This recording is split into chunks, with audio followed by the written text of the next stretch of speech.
According to GivingBlood.org, a person in the world requires a blood transfusion every 2 seconds. Real people rely on blood from healthy people in order to survive, most of the time donated through organizations such as the Red Cross, Blood Centers of America, and Vitaland. These organizations are constantly requesting new donors, so what are some of the reasons that people don't donate? Well, for a lot of people, it's because they can't. Only an estimated 36% of the United States population is eligible to donate under the current FDA standards. Disease, age, poor health, poor diet are all examples of reasons people can't donate, but what if you are in fine health? Surely more than 2/3 of the United States population isn't sick, right? This is where context-based deferrals come in.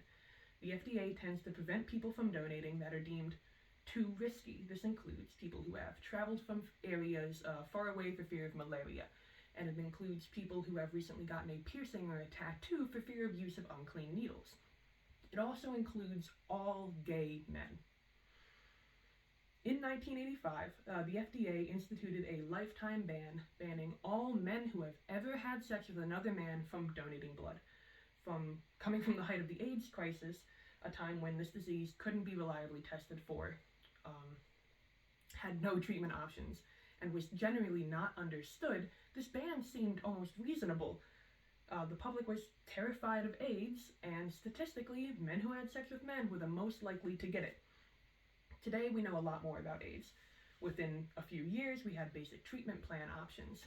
Even sooner than that, we understood that the best way to prevent transmission of AIDS was use of protection. We also know that LGBT people are not more contagious than others. So why was this ban not lifted until 2015? Why do we still have a huge deferral punishment for men who have had sex with men and women who have had sex with men who have had sex with men? Under current FDA standards, there's a 3-month minimum deferral period. Why? Current FDA standards are hypocritical. Due to the AIDS crisis, men who have sex with men are still often considered the riskiest group of people. With better sexual education, access to condoms, etc., this number has been consistently declining, and it is known that all sex, irrelevant to the parties involved, are equally likely to spread STIs. These rules unfairly mark an entire identity of potential donors from donating, marks them ineligible, based on statistics mostly from 40+ years ago. It is archaic and it is discriminatory. Current FDA standards make it so that a man who is monogamously married to a man must abstain from sex with his husband for 3 months in order to legally donate blood. A man who has had protected sex with a man is unable to donate blood.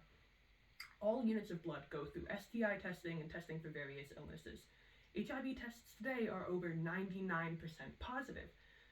If the FDA were truly worried about HIV and AIDS, these rules for deferral would be based around safe sexual practices, but they're not. Under current FDA standards, a woman who has had unprotected sex with multiple partners can donate blood. A person who has had sex with a person they have no background knowledge of can donate blood, as long as it is heterosexually. I understand that most people may not think this topic applies to them.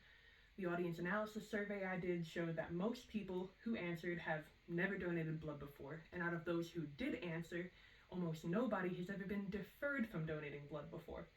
Most people in America are not gay men. Most people do not have a passion for donating blood, and more importantly, most people do not expect to be in the hospital in the near future.